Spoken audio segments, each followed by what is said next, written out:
பழத்தோட்ட ஊழியங்கள், கர்த்தரருளின ஊழியங்கள். திராட்சை பழத்தோட்ட ஊழியங்கள், கர்த்தரருளின ஊழியங்கள். அவரில் இழைத்திருந்து கனி கொடுப்போம், கர்த்தர் வாய்க்க செய்வார். அவரில் இழைத்திருந்து கனி கொடுப்போம், கர்த்தர் வாய்க்க செய்வார். துதி உமக்கே, துதி உமக்கே, துதி உமக்கே என்றுமே என்றும். துதி உமக்கே, துதி உமக்கே, துதி உமக்கே என்றுமே என்றும். துதி உமக்கே என்றுமே என்றும். துதி உமக்கே என்றுமே. நடந்தாலும் சோர்வடையா ஆறுதலின் தெய்வமே, உம்முடைய திரு சமூகம் எவ்வளவு இன்பமானது. ஆறுதலின் தெய்வமே. ஆண்டவரே, உங்க கிருபை நிழல் எங்க நடுவில் பிரசன்னமாக இருக்கிறதற்காக ஸ்தோத்திரம். கர்த்தருடைய அடைக்கலத்திற்குள்ள, கர்த்தருடைய ஆறுதலுக்குள்ள, கர்த்தருடைய பலத்திற்குள்ள, கர்த்தருடைய சத்துவத்திற்குள்ள அப்படி எங்களை தாழ்த்துவர். ஆண்டவரே, தேவ கிருபை எங்கள் நடுவில் இறங்கி வரட்டும். இந்த எல்லைகளுக்குள்ள வந்திருக்கிற, இந்த கூடுகளை கலந்து கொண்டிருக்கிற ஒவ்வொருவருக்குள்ளும், ஒவ்வொரு குடும்பங்களுக்குள்ளும் தேவ பிரசன்னம் இன்றைக்கு பெரிய காரியங்களை செய்யட்டும். ஆண்டவரே, எல்லா தடைகளையும் மாற்றட்டும். ஆண்டவரே, இந்த கூடுகளை கலந்து கொண்டது நல்லது என்று சொல்லத்தக்கதாக எல்லாருடைய வாழ்க்கையிலும் ஏதோ ஒரு திருப்பமுனை, ஏதோ ஒரு பிளஸ்ஸிங், ஏதோ ஒரு விடுதலை, ஏதோ ஒரு நன்மை உம்முடைய கரத்தினால் உண்டாகும்படிக்கு நாங்கள் ஜெபிக்கிறோம். உம்முடைய கரங்களை எங்களை தாழ்த்துகிறோம். உங்கள் பிரசன்னம் தொடர்ந்து பெரிய காரியங்களை செய்யட்டும். இயேசுவின் நாமத்தில் ஜெபிக்கிறோம் எங்கள் நல்ல பிதாவே. அனைவருக்கும் ஆண்டவராகிய இயேசு கிறிஸ்து நாமத்தினாலே வாழ்த்துக்களை நாங்கள் தெரிவித்துக் கொள்கிறோம். இந்த பூமியிலே நாம் வாழ்கிறோம், கொஞ்ச காலம் நாம் வாழ்கிறோம். அதன் பிறகு நம்முடைய ஓட்டத்தை நாம் நிறைவு செய்கின்றோம். இந்த உலகம் என்பது ஒருவருக்கும் நிரந்தரமானது அல்ல என்பது ஒரு கசப்பான ஒரு காரியம். ஆனாலும் கூட அதை நாம் ஏற்றுக்கொண்டுதான் ஆக வேண்டும். நாம் இப்பொழுது அம்மா கடந்து போய்விட்டார்களே என்று கவலைப்படுவதை விட, நான் அவர்களை குறித்து கேள்விப்பட்டதை உங்களிடத்தில் பகிர்ந்து கொள்ள விரும்புகிறேன். அவர்கள் நல்ல ஒரு கர்த்தருடைய பிள்ளையாக, ஆண்டவரை ஏற்றுக்கொண்டவர்களாக அவர்கள் இந்த பூமியிலே வாழ்ந்திருக்கிறார்கள். எனது பாட்டியின் பெயர் அன்னமணி அம்மாள். அவர்கள் ஆண்டவர் அறியாத ஒரு குடும்பத்திலிருந்து இறுதி காலத்தில் ஆண்டவர் இயேசு கிறிஸ்துவை சொந்த இரட்சகராக ஏற்றுக்கொண்டார்கள். அவருடைய காதுகளில் பெரிய பாம்படம் போட்டிருப்பாங்க. அவங்களுடைய கணவர் சீக்கிரமாக இறந்துட்டாங்க. அதனால அவங்க ஜாக்கெட் போடாமல் வெள்ளை கலர்லேயே சேலை கட்டியிருப்பாங்க. பழைய பாரம்பரியத்தை அவர்கள் பின்பற்றுவாங்க. ஆனாலும் கூட அவர்களுக்குள்ளே ஏராளமான அன்பு இருந்தது. இறுதியிலே அந்த அன்பு கிறிஸ்துவுக்கு நேராக அவர்களை நடத்தியது. எனது தாயார் பகவதி அம்மாள் அவர்கள் திருமணத்துக்கு பிறகு அவர்கள் ஜெயசீலி அம்மாவாக மாறி, அப்படியாக எனது குடும்பம் கொஞ்சம் கொஞ்சமாக கிறிஸ்து எனப்பட்ட பேழைக்குள்ளே அது பிரவேசித்தது. இறுதியிலே அவர்களுக்கு பிறந்த பிள்ளையாகிய நான் இன்றைக்கு ஊழியக்காரனாக மாறியிருக்கின்றேன். ஆனாலும் ஆரம்பம் எங்கே இருந்து வந்தது என்று பார்க்கும் பொழுது அது எனது பாட்டியாகிய அந்த அன்னமணி அம்மாள் அவர்கள், அவருடைய கணவர், அதாவது எனது தாத்தா துரைசாமி நாடார், ஒரு பெரிய மரக்கடை வைத்த பெரிய முதலாளி, மிகவும் செல்வமாக வாழ்ந்தவர்கள். அந்த காலத்தில் இந்த மாட்டு வண்டின்னு சொல்லுவாங்க. மாட்டு வண்டியில் தான் அவங்க தனது பிள்ளைகளை ரயில்வே ஸ்டேஷனுக்கோ இல்லாவிட்டால் சினிமா தியேட்டருக்கோ அதில் தான் ஜில்னு சொல்லி அவங்க போயிட்டு வருவாங்க. அதாவது இப்பொழுது இருக்கிற இன்னோவா கார் மாதிரி. அவர்களுடைய வாழ்க்கை மிகவும் செல்வ செழிப்பாக இருந்தது. ஆனால் அவருடைய மகளாகி எனது தாயார் எனது தகப்பனை திருமணம் செய்த பிறகு அந்த நாட்களிலே எனது பாட்டியம்மா அவர்கள் எங்களை ரொம்பவும் வளர்ப்பதற்கு கஷ்டப்பட்டாங்க. அம்மா பாவம், அம்மா பிஎஸ்சி பிஎட் படிச்சுட்டு 8வது படித்திருந்த ஒரு நபரை திருமணம் செய்தபடியினாலே திருமணத்தில் பல பிரச்சனைகள். அப்பொழுது இந்த 3 பிள்ளைகளாகி எங்களுக்கு சரியான ஆகாரம் கூட கிடையாது. அந்த நாட்களிலே எனது பாட்டியம்மா அவர்கள் அவ்வளோ பெரிய ஒரு குடும்பத்தில் பிறந்து வளர்ந்து எங்களை திருமண வீட்டிற்கு அழைத்து கொண்டு சென்று கூப்பிட்டுருக்கவே மாட்டாங்க. எங்களுக்கெல்லாம் சாப்பாடு வாங்கி கொடுப்பார்கள். சாப்பிட்டு விட்டு அந்த இலையில இருக்கிற சாப்பாட்டை எடுத்து மடித்து வைத்து கொண்டு தனது மகளுக்கு கொண்டு வருவார்கள். எப்படி ரூத் தனது மாமிக்கு எல்லாவற்றையும் எடுத்துக்கொண்டு வந்தார்களோ, சிந்திய சிதறிய இடங்களை பரிதாபமாய் பொறுக்கி கொண்டு வந்தார்களோ, அதே போல எனது பாட்டியம்மாவும் எங்களை வளர்ப்பதற்காக அழைக்காத திருமணத்திற்கு எங்களை அழைத்து கொண்டு சென்று கேட்டு கேட்டு சாப்பாடு வாங்கி கொடுத்து கடைசியிலே அந்த திருமண வீட்டில் போடப்படுகிற அந்த பந்தியில் இருக்கிற இலையை மடித்து கொண்டு வந்து எனது தாயாருக்கு சாப்பாடாக கொடுப்பார்கள். அப்படியெல்லாம் எனது தாயாருடைய தாயார் எனது பாட்டியம்மா தியாகம் செய்தபடியினால்தான் இன்றைக்கு நாங்கள் எவ்வளோ செல்வ செழிப்பாக இருக்கின்றோம். பிரித்துக்குரியவர்களே, இருந்தாலும் கூட நான் உயிர் இருக்கிற வரைக்கும் எனது பாட்டியம்மாவாகிய அன்னமணி அம்மாளுடைய தியாகத்தை நான் மறக்கக்கூடாது. நான் மறப்பேன் என்றால் நான் மனிதனாகவே இருக்க முடியாது. இந்த குடும்பத்திற்கு பின்பாகவும் அப்படியே வள்ளியம்மா அவர்கள் இருந்து அவர்கள் ஏராளமான தியாகங்களை செய்து தனது பிள்ளைகளை வளர்த்து பேர பிள்ளைகளை வளர்த்து இன்றைக்கு அவர்கள் தங்களுடைய ஓட்டத்தை வெற்றிகரமாக முடித்திருக்கிறார்கள். எனக்கு ரொம்ப சந்தோஷமான காரியம், வள்ளியம்மா அவர்கள் தாயார் அவர்கள் தனது பேரனுடைய திருமணத்தை பார்த்தார்கள். எனது மகளாகிய டிஷ்னியை மணமுடித்த பொழுது அவர்கள் வந்திருந்தார்கள். டிஷ்னி இப்பொழுது பிள்ளைத்தாட்சியாக இருக்கிறார்கள். அவர்கள் குழந்தையை பார்க்கவில்லை என்பதுதான் எனது ஒரே ஒரு வருத்தம். என்னை இப்படி கர்த்தர் அவர்களுக்கு எல்லாவற்றையும் காணும்படியாக அவர் கிருபை செய்தார். உன் ஆகாரத்தை தண்ணீர் மீது போடு, அநேக நாட்களுக்கு பிறகு அந்த பலனை காண்பாய். இந்த தாத்தா பாட்டிமாருடைய வாழ்க்கை அப்படிதான், தண்ணீரில் போடுறது மாதிரி. பிள்ளைகளை வளர்ப்பது என்பது அவ்வளவு கடினமான ஒரு காரியம். இருப்பினும் கஷ்டப்பட்டு வளர்த்து அவர்கள் பிள்ளைகளை ஆளாக்குகிறார்கள். நேற்று தினத்திலே நான் எனது மகள் டிஷ்னி அவருடைய வீட்டுக்கு நான் சென்றிருந்தேன். அப்பொழுது அவருடைய தாத்தா பாட்டி அங்கே இருந்தார்கள். 3 பிள்ளைகள். டிஷ்னி கடைசி மகள். அந்த தாத்தா பாட்டி அந்த பிள்ளைகளை வளர்ப்பதற்கு எவ்வளவு பாடுபடுகிறார்கள், எவ்வளவு கஷ்டப்படுகிறார்கள் என்பதை நான் பக்கத்தில் இருந்து பார்த்தேன். அந்த தாத்தா பாட்டியுடைய தியாகங்கள் ஒரு பொழுது மறக்கப்படக்கூடாதது. ஒரு பிள்ளை வளர்கின்ற பொழுது தாத்தா பாட்டி இல்லை என்றால் definitely that child is missing something very seriously. அந்த குழந்தைக்கு ஒரு பெரிய இழப்பு என்பதை நாம் மறக்கவே கூடாது. எனவே இந்த நாள் ஒரு ஆசீர்வதிக்கப்பட்ட ஒரு நாள். ஒரு ஜெப வீராங்கனை, ஒரு தாயாருடைய அந்த ஆறுதல் கூட்டத்திற்காக நீங்கள் எல்லாம் வந்திருக்கிறீர்கள். இதோ அவர்கள் அழைத்திருக்கிறார்கள், தாயார் மறித்து விட்டார்கள், அதனால நான் வந்திருக்கிறேன் என்று நீங்கள் நினைக்காதபடி வந்திருக்கிற நீங்கள் அந்த தாயாரை நினைத்து கர்த்தரை துதித்து ஆண்டவருக்கு நன்றி செலுத்தி இந்த குடும்பத்தாரை ஆண்டவர் பலப்படுத்த வேண்டும். பிள்ளைகளை பலப்படுத்த வேண்டும், பேர பிள்ளைகளை பலப்படுத்த வேண்டும். இந்த குடும்பம் நிற்க வேண்டும், சரிந்து விழக்கூடாது. அநேக குடும்பங்களிலே இது போல இழப்புகள் வருகிற பொழுது ஏனையவர்கள் சரிந்து விழுந்து விடுகிறார்கள், குடும்பங்கள் அழிந்து போகிறது. ஆனால் இந்த குடும்பம் இன்னும் நிற்க வேண்டும். அநேக ஆசீர்வாதங்களை கர்த்தர் கொடுக்க வேண்டும். எல்லா நன்மைகளையும் காலாகாலங்களில் கொடுக்க வேண்டும். அதற்காகவே நாம் அழைக்கப்பட்டிருக்கிறோம். இந்த 1 மணி நேரம் மிகவும் விலையேறப்பட்டது. Precious 1 hour, this 1 hour, because you are sitting here forgetting your affair. உங்களுடைய வாழ்க்கையின் காரியங்களை மறந்துவிட்டு இந்த குடும்பத்தை மாத்திரம் உங்களுடைய கண்களுக்கு முன்பதாக கொண்டு வந்து இந்த குடும்பத்திற்காக நீங்கள் மனதில் இறைவனிடத்தில் மன்றாடும்படியாக அன்போடு நான் கேட்டுக்கொள்கிறேன். நீங்கள் ஆண்டவரை அறிந்தவராக இருக்கலாம், அறியாதவராக இருக்கலாம், அதெல்லாம் ஒரு மேட்டர் அல்ல.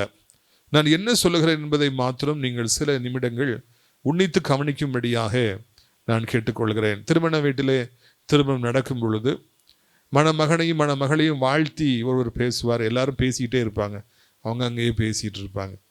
ஆனால் இந்த வீட்டில் அப்படி அல்ல.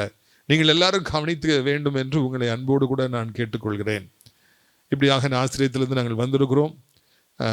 நல்ல அருமையாய் பாடல் பாடி நம்மை வழிநடத்திய தம்பி மோசஸ் ஜபராஜ் அவர்களும் ரொம்ப கஷ்டப்பட்டு அவர்கள் தூரத்திலிருந்து நம் மத்தியில் வந்திருக்கிறார்கள். பாடிய பாடல் நிச்சயமாக உங்களுக்கும் இந்த குடும்பத்துக்கும் ஆறுதலை கொண்டு வந்திருக்கும் என்பதில் எனக்கு எந்த சந்தேகமும் இல்லை. பிரியத்துக்குரியவர்களே, ஒரு சில வசனங்களை ரச்சனை சுருக்கமாக நான் வாசித்து தியானித்து சீக்கிரமாக நான் முடிவு செய்ய விரும்புகிறேன். ஆதியாகமம் 7ஆம் அதிகாரம் 23ஆம் வசனத்தை நான் வாசிக்கிறேன். ஆதியாகமம் 7:23. மனுஷர் முதல் மிருகங்கள், ஊரும் பிராணிகள், ஆகாயத்து பறவைகள் பரியந்த பூமியின் மேல் இருந்த உயிர் உள்ள வஸ்துகள் யாவும் அழிந்து பூமியில் அவர்கள் இராதபடிக்கு நிகிரகமாயின. முதலாக மனிதர்கள் அழிக்கப்படுகிறார்கள். அதாவது ஒரு பெரிய இழப்பு இந்த பூமியில் வருகிறது. எக்கச்சக்கமான மக்கள் மரித்து விட்டார்கள். ஒரு தேவ மனிதன் நோவா, அவருடைய குடும்பம் ஆண்டவரை அறிந்திருந்த ஒரே ஒரு காரணத்தினாலே தப்புவிக்கப்படுகிறது. ஏன்னா எல்லாரும் அவர்கள் இந்த பூமியில் திடீரென்று ஒரு எதிர்பாராத முடிவை அவர் சந்தித்து விட்டார். இதே இந்த வேதாகமத்தை, பைபிளை எடுத்து நீங்கள் வாசிப்பீர்கள் என்றால் மிகவும் வலிமையானது என்ன என்று அது போட்டிருக்கிறது என்றால் மரணம் மிகவும் வலிமையானது. இழப்பு என்பது மிகவும் வலிமையானது என்பதை முதலாவது நான் தெரிந்து கொள்ள வேண்டும். நான் மிகவும் கண்டம் பண்றவங்க யார் அப்படின்னா, நான் மிகவும் வேதனைப்படுகிறவர்கள் யாருன்னா, இந்த மாதிரி டெத் ஹவுஸில் ஒரு சின்ன வீட்டுக்குள்ளே ஒரு 100 பெண்கள் ஒரு சின்ன ரூமுக்குள்ளே காலையிலேருந்து சாயந்தரம் வரைக்கும் உட்கார்ந்துருப்பாங்க. பெண்களை போல யாருக்கும் அந்த பொறுமை, அந்த சகிப்புத்தன்மை கிடையவே கிடையாது, ஆண்களுக்கு கிடையவே கிடையாது என்பதற்கு அது ஒரு சிறப்பான எடுத்துக்காட்டு. ஒரு சின்ன ரூமுக்குள்ளாக அந்த பாடியை வச்சுருப்பாங்க, சுற்றி 100 பெண்கள் உட்கார்ந்துருப்பாங்க. ஆனால் ஆண்கள் வெளியே உட்கார்ந்து அரசியல் கதைகளையும் பல கதைகளையும் பேசி சிரித்து கொண்டிருப்பார்கள். அவங்க வந்திருக்காங்க டெத் ஹவுஸுக்கு, அங்கே இருந்து அந்த குடும்பத்தை நினைத்து வருத்தப்பட வேண்டும், இறைவனிடத்தில் மன்றாட வேண்டும், இல்லை என்றால் அமைதியாக உட்கார்ந்து அந்த துக்கத்தை அவர்கள் பகிர்ந்து கொள்ள வேண்டும். அதற்கு தான் வந்திருக்காங்க. ஆனால் வெளியே உட்கார்ந்து அவங்க பல கதைகளை பேசிகிட்டு இருப்பாங்க, சிரிச்சிட்டு இருப்பாங்க, அரசியல் சொல்லிகிட்டு இருப்பாங்க. அப்படிப்பட்டவர்களை பார்க்கிற பொழுதுலாம் நான் அதிகமாக வேதனைப்படுவேன். நாம் அப்படிப்பட்டவர்களாய் ஒரு காலம் இருக்கக்கூடாது. ஏனென்றால் அந்த இழப்பை சந்தித்த அந்த குடும்பத்தார், அவர்களுக்கு தான் அது வலிக்கும், அவர்களுக்கு தான் அது வேதனையாக இருக்கும், அது ரொம்ப கஷ்டமாக இருக்கும்.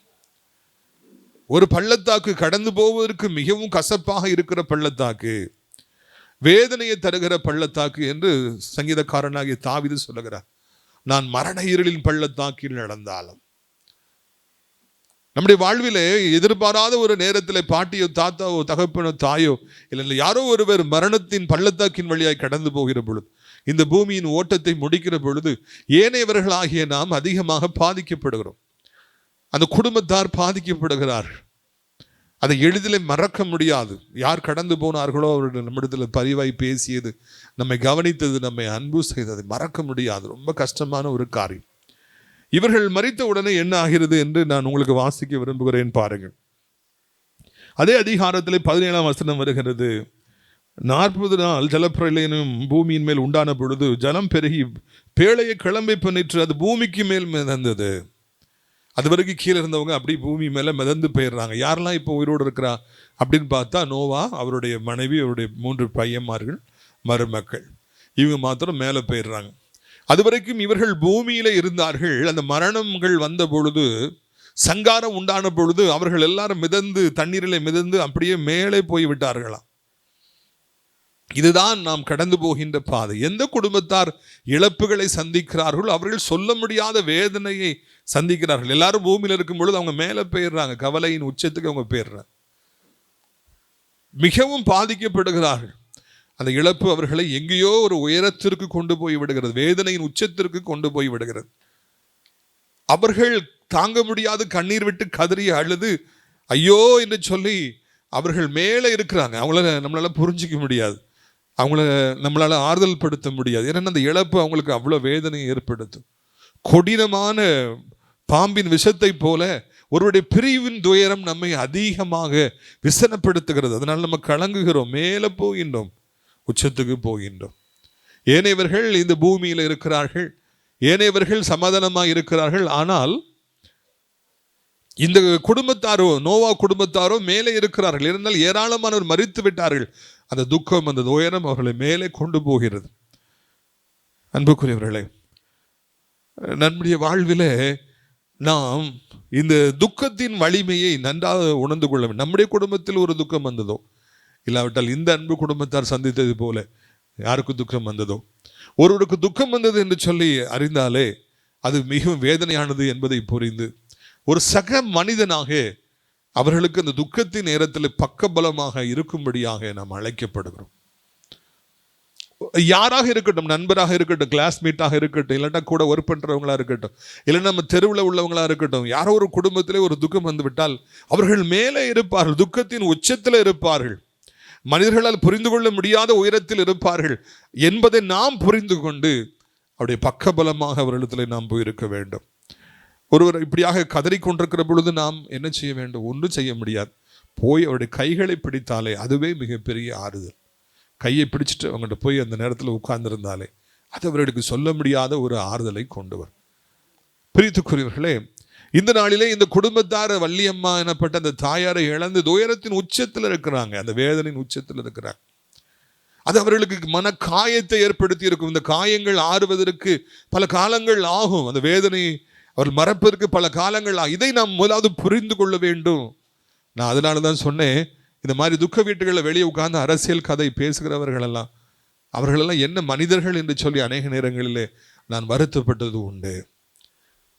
ஒரு பொழுதும் நாம் வெளியே உட்கார்ந்து கொண்டு கதை பேசுவதற்காக அங்கே நாம் போக வேண்டாம். வேற ஏதாவது ஒரு இடத்துல உட்கார்ந்து நான் கதை பேசலாம். அந்த குடும்பத்தாருக்கு ஆறுதலாக நான் ஏதாவது செய்ய வேண்டுமா?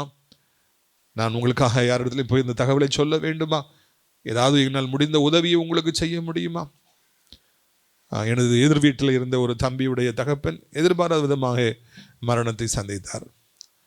அந்த தம்பி எப்பொழுதுமே குடித்து வெறித்து கெட்ட வார்த்தை பேசி என்னை எதற்காகவோ நான் ஊழியம் செய்கிற அப்படின்னாலே பகையாளியாய் நினைத்து என்னை எப்பொழுது பார்த்தாலும் பார்த்து முறைத்து கொண்டே அவர் இருப்பார். திடீரென்று அவருடைய தகப்பனார் மரித்து போய்விட்டார். நான் அங்குமாக பார்த்தேன், நண்பர்கள் யாராவது வருகிறார்களா என்று ஒருவரும் வரவில்லை. உடனடியாக நான் உள்ளே குதித்து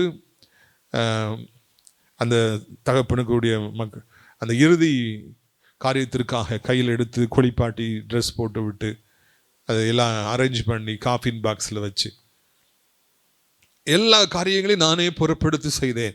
அந்த தம்பி வெக்கப்பட்டு போனான். அது வரைக்கும் என்னை அவன் பகையாளியாக நினைத்தான், என்னை ஏதோ ஒரு மோசடிக்காரன், இவன் ஏமாற்றுக்காரன் என்று நினைத்தான். ஆனால் அந்த துக்கத்தின் நேரத்திலே நான் பக்கத்தில் இருந்து எல்லாவற்றையும் செய்த பொழுது தகப்பனை கையினாலே தூக்கி குளிப்பாட்டி விட்டு ட்ரெஸ்லாம் போட்டு நான் பல உதவிகளை செய்த பொழுது என்னுடைய அன்பை அவனுக்கு நான் புரியும்படியாக கர்த்தர் ஒரு சூழ்நிலையை அவனுக்கு உண்டாக்கி கொடுத்தார்.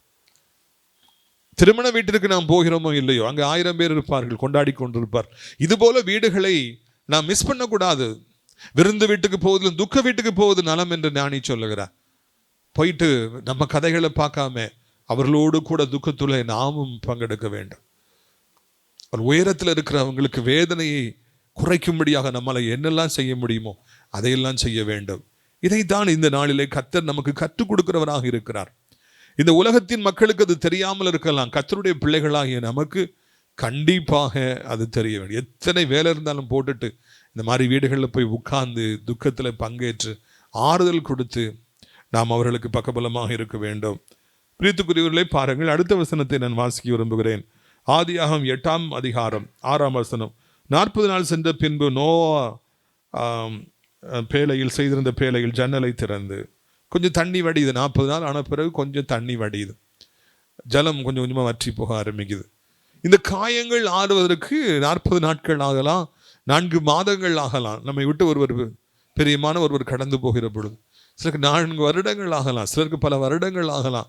அது அந்த வேதனை குறைவதற்கு, பழையபடி நம்ம நார்மல் ஆறுறதுக்கு, பழையபடி நம்ம வேலைக்கு போகிறதுக்கு, பழையபடி நம்முடைய கடமையை செய்கிறதுக்கு, சிரிப்பதற்கு சில வருடங்கள் கூட ஆகலாம், சில நாட்கள் ஆகலாம். அந்த காயங்கள் ஆறுவதற்கு சில காலங்கள் ஆகும். இங்கே 40 நாட்கள் ஆன பிறகு ஜலங்கள் கொஞ்சம் கொஞ்சமாக வடிய ஆரம்பித்தது என்று நாம் காண்கின்றோம். பல நாட்கள் 180 நாட்கள் ஆன பிறகு தான் முற்றிலும் அது வடிந்தது. எனவே ஒருவருடைய முடிவின் நேரத்திலே அந்த அடக்காராதனை எல்லாம் முடிந்து வீட்டுக்கு வந்தாலும் இதுபோல துக்கத்தின் கூட்டங்கள் நடத்தப்பட்டால் அதன் பிறகும் அவர்கள் அந்த காயங்களை ஆற்ற முடியாதபடிக்கு சில காலம் துக்கத்தின் மத்தியிலே இருக்கிறாங்க. அந்த பேலை மேலேயே இருக்குது என்று சொல்லி நாம் இங்கே வாசிக்கிறோம். நான் கல்லூரியிலே ஒரு பேராசிரியராய் வேலை பார்க்கிறேன். நான் முதல் நாளிலேயே கேட்பேன், நீ யார், எந்த ஊரிலிருந்து வருகிறாய், உனது தகப்பன் யார், அவர் என்ன செய்கிறார், உனது தாயார் யார், அவர் என்ன செய்கிறார், உன்னோடு உடன் பிறந்தவர்கள் என்ன, உன்னுடைய பின்புலம் என்ன, மனப்பாடமாக நான் வைத்திருப்பேன். ஜாக்சி இன்ஜினியரிங் காலேஜில் நான் சில வருஷங்களுக்கு முன்னால் வேலை பார்க்கும்போது 1000 மாணவருக்கு மேலே படித்தாங்க. எல்லாருடைய பேர், அவங்க பின்புலம் என்ன, அவங்க டேட்டா என்ன டக்கு டக்கு டக்குன்னு நான் சொல்லுவேன். அந்த அளவுக்கு கடவுள் அவங்க மேலே ஒரு கரிசனை எனக்கு மாணவர் மேலே கொடுத்து அவர்களை கவனிக்கும்படியாக செய்வார். அதுல முக்கியமாக எந்த பிள்ளைக்கு தகப்பன் இல்லையோ தாய் இல்லையோ அவர்கள் தான் திக்கற்ற பிள்ளைகள். அவர்களுக்கு நான் அதிகமாக முக்கியத்துவத்தை கொடுப்பேன். இந்த பைபிள்ல மிக முக்கியமான பிரிவிலேஜ்டு கிளாஸ் யாருன்னா திக்கற்ற பிள்ளைகள், அப்பா அம்மா இல்லாத பிள்ளைகள், விதவைகள், கணவன் இல்லாத பிள்ளைகள். அவர்களுக்கு இந்த பைபிள் அதிகமான முக்கியத்துவத்தை கொடுக்கிறது. பிரித்துக்குரியவர்களே, இந்த ஜலம் உடனடியாக வடியவில்லை. ஒரே நாளில் அவர் போட்டிலிருந்து வெளியே வரல. பல மாதங்கள் ஆன பிறகுதான் அது கீழே வந்தது என்று காண்கிறோம். ஒருவேளை இந்த நாளிலே இந்த குடும்பத்தார் தவித்து கொண்டிருக்கிறாங்க. இவங்க காயம், இந்த வள்ளியம்மா தாயாருடைய பிரிவின் அதை மறக்கிறதுக்கு சில காலங்கள் ஆகும். நீங்களும் கூட யாரோ ஒருவருடைய பிரிவினாலே பாதிக்கப்பட்டு வேதனையோடு கூட இந்த நாளில் அமர்ந்திருக்கலாம், மறக்க முடியவில்லை என்று சொல்லி. நான் பிரியமாய் வளர்த்த ஒரு நாய் சமீபத்தில் அது மரித்து போய்விட்டது. என்னை வளர்க்க முடியல, நான் திருப்பி கொடுத்துட்டேன். எங்க கூட ஒரு 25 நாள் தான் இருந்திருக்கும். திரும்பி போன இடத்துல அது எப்படியோ மரித்து போய்விட்டு எனக்கு அது இப்போ வரைக்கும் டைஜஸ்ட் பண்ண முடியல. ஒரு மிருகத்தை வளர்த்து அதுக்கு நம்மளை மாதிரி பேச முடியாது, ஒன்று செய்ய. ஆனால் அந்த பிரிவு கூட என் கண்களில் ஏராளமான கண்ணீரை வரவழைத்தது. வீட்டில் நம்ம வளர்க்குற பெட்ஸ் கூட நம்மகிட்ட அன்பாக இருக்கும் பொழுது அவைகளை பிரிய வேண்டிய சூழ்நிலை வருகிற பொழுது அது உள்ளம் வலிக்கின்றது. இந்த உலகத்திலே தங்களுக்கு பிரியமானவர்களை இழந்து தவிக்கிற மனுக்குளம், அப்பா போயிட்டாங்களே, அம்மா போயிட்டாங்களே, கணவர் போயிட்டாரே, உடன் பிறந்தவங்க இறந்துட்டாங்களே, அந்த கவலையிலே தவிக்கிறவங்க எத்தனையோ பேர் இந்த பூமியில் இருக்கிறாங்க. ஆறுதல் இல்லாம இருக்கிறவங்க எத்தனையோ பேர் இருக்கிறாங்க. அவர்களுடைய ஆறுதலுக்காக நாம் ஜெபிக்க வேண்டும். ஒருவருக்கு தாய் இல்லை, தகப்பன் இல்லை என்றால் விசேஷித்தமான பிரிவிலேஜஸ் நம்ம காமிக்கணும். அவங்கள்ட்ட நம்ம பரிவாக நடந்து கொள்ள வேண்டும், அன்பாக நடந்து கொள்ள வேண்டும். அவங்கள்ட்ட நம்ம கோபப்படக்கூடாது, அவங்கள கேவலமாக நான் நினைக்கக்கூடாது. போன்ற பழக்கங்களை எல்லாம் நாம் ஏற்படுத்தி கொள்ளும்படியாக கர்த்தர் நம்மை அழைக்கிறார். பாருங்கள், 40 நாள் சென்ற பின்பு நோவா பேழையில் செய்திருந்த ஜன்னலை திறந்து ஒரு காகத்தை வெளியே விட்டான். அது புறப்பட்டு பூமியின் மேல் இருந்த ஜலம் வற்றி போகும் வரைக்கும் போகிறது வருதுமா இருந்துச்சு. முதல்ல ஒரு காக்காவை எடுக்கிறார். மேலே இருக்கிறாங்க, பூமியில் என்ன நடக்குன்னே அவங்களுக்கு தெரியாது. நம்மளை மாதிரி இன்டர்நெட்லாம் கிடையாது, ஃபோன் கிடையாது. ஒரு காக்காவை எடுத்து வெளியே விடுறார். எல்லா மிருகங்களும் பறவைகளும் ஜோடு ஜோடாக அந்த போட்டுக்குள்ளே இருக்குது. ஆனால் அவர் தெரிந்து கொண்டது என்ன என்று பார்க்கும் பொழுது அது காக்கா. இந்த உலகத்திலே ரொம்ப அற்பமாக எண்ணப்படுகிற ஒரு பறவை, கேவலமாய் பார்க்கப்படுகிற பறவை என்றால் அது காக்கா. காக்கா ஓடு. ஆனால் அந்த காக்காவை தான் அந்த நோவா எனப்பட்ட மனிதர் கையில் எடுத்து நீ வெளியே போய் பார்த்துட்டு வாப்பா, ஒருவேளை இடம் இருக்கான்னு பாரு, நம்ம சீக்கிரமாக ஊருக்கு போகணும்ல, எங்களுக்கு இந்த போட்டில் இருக்கிறது ரொம்ப கஷ்டமாக இருக்குது அப்படின்னு சொல்லி அவங்க அனுப்புனாராம். அற்பமாக எண்ணப்படுகிறவைகள், இந்த பூமியிலே அற்பமாக எண்ணப்படுகிற மனிதர்கள், கேவலமாக எண்ணப்படுபவர்கள், அவர்களுக்கு அதிக முக்கியத்துவத்தை ஆண்டவர் கொடுக்கின்றார். அதைத்தான் இந்த இடத்துல பார்க்கிறோம். காக்காவை எல்லாரும் அற்பமாக நினைச்சாங்கன்னா அதுதான் வெளியே போகுது, அதுதான் எல்லா இடத்துலையும் போய் சுற்றி பார்த்துட்டு வருது. எங்கே இடம் இருக்குன்னு எஜமானுக்கு சொல்லணும்னு சொல்லி திரும்பி வருகிறது. உண்மையாக இருந்தது என்று நான் காண்கின்றோம். அற்பமாக எண்ணப்படுகிறவர்களை எப்பொழுதுமே தேவன் அதிகமாக நேசிக்கிறார் என்பதை நாம் மறந்துவிடவே கூடாது. நாம் அநேக நேரங்களிலே இந்த உலகத்து மக்களாலே அற்பமாக நாம் நினைக்கப்படுகிறோம். நம்முடைய சொந்தங்கள் பந்தங்களாலே நம்ம அற்பமாக நாம் நினைக்கப்படுகிறோம். தெருவில் உள்ளவர்களாக அவங்களால நம்ம அற்பமாக நினைக்கப்படுகிறோம். காரணம் என்ன? நம்மிடத்துல அழகு இல்லை, நம்மிடத்துல பணம் இல்லை, நம்மிடத்துல திறமை இல்லை, நமக்கு பேச்சு திறமை இல்லை, நமக்கு வாழ தெரியவில்லை, நமக்கு பொய் சொல்ல தெரியவில்லை, நமக்கு ஏமாற்ற தெரியவில்லை. அதனால அநேக நேரங்களிலே நாம் அற்பமாக எண்ணப்படுகிறோம். ஒரு இடத்துக்கு போயிருக்கும்போது சாராயத்தை கொண்டு வந்து குடிங்க அப்படின்னாங்க. நான் சொன்னேன், எனக்கு இதெல்லாம் பழக்கம் இல்லை, வேண்டாம். இனி அற்பமாக இந்த ஆள் பார்த்தார், அங்கே இருந்து அற்பமாக பார்த்தாங்க. அவங்க அற்பமாக பார்க்கறதுனால எனக்கு இந்த வருத்தமும் இல்லை. இது ஒரு எடுத்துக்காட்டுக்காக நான் சொல்லுகிறேன். அற்பமாய் எண்ணப்படுகிறவைகள் தான் அநேக நேரங்களிலே மிகப்பெரிய ஆசீர்வாதங்களை நமக்கு கொண்டு வருகிறது என்பதை நாம் புரிந்து கொள்ள வேண்டும். இந்த உலகத்திலே ஆண்டவர் நமக்கு கற்றுக் கொடுக்கிற விலையேற பெற்ற பாடம், எவரையும் நாம் அற்பமாக எண்ணக்கூடாது, யாரையும் நாம் அற்பமாக எண்ணக்கூடாது.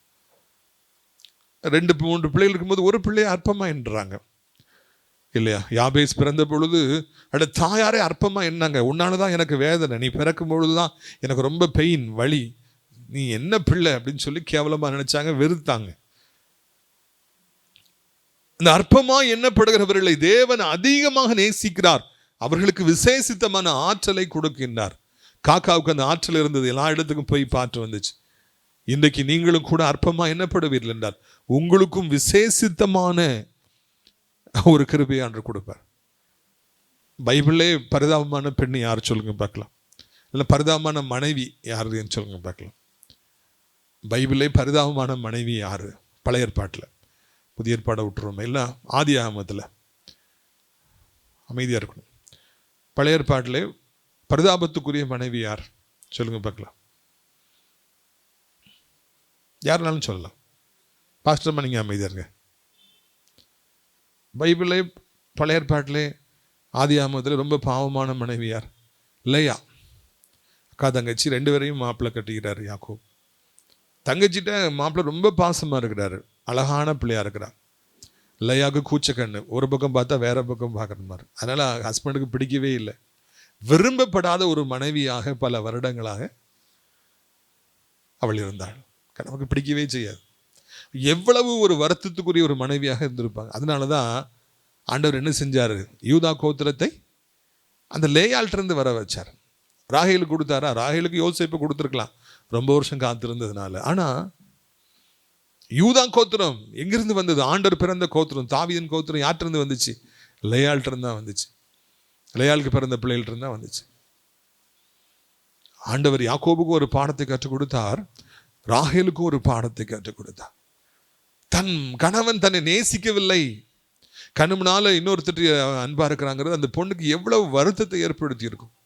எனக்கு எத்தனையோ லேயாள்கள் இந்த பூமியில வசிக்கிறாங்க, அற்பமா எண்ணப்படுறாங்க. புருஷனாலே, மாமனாலே, மாமியாலே, தகப்பனாலே, தாயாலே, உடன் பிறந்தவர்களாலே அற்பமாக எண்ணப்படுறாங்க. ஆனால் அற்பமா எண்ணப்படுகிறவர்களுக்கு தான் விசேஷித்தமான ஆசீர்வாதம். மனிதர்களால் ஆகாதென்று தள்ளப்பட்ட கல்லே மூளைக்கு தலைக்கல்லாயிற்று என்று இந்த பைபிள் சொல்லுகிறது.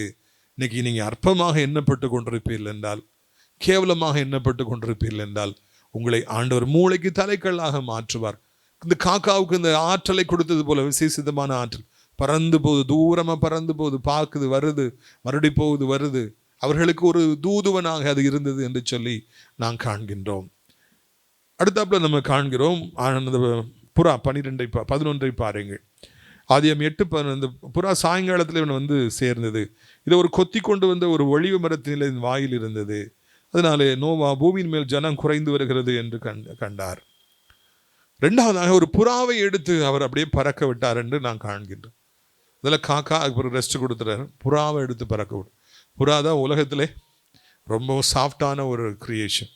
ரொம்ப பாசமாக இருக்கும், தன் ஜோடி மேலே ரொம்ப பாசமாக இருக்கும். இந்த புறாவுக்கு கொத்த தெரியாது, சேதப்படுத்தலாம் தெரியாது. இந்த புறா பரிசுத்த ஆவியானுடைய வெளிப்பாடாக இருக்கிறது. அது பறந்து சென்று வந்தது. இழப்பில் இருப்பவர்களுக்கு அந்த காயங்களிலிருந்து வெளியே வரவும், இந்த பூமியிலே தைரியமான ஒரு வாழ்க்கை வாழவும் பரிசுத்த ஆவியானவர் தேவை என்பதை நாம் அறிந்து கொள்ள வேண்டும்.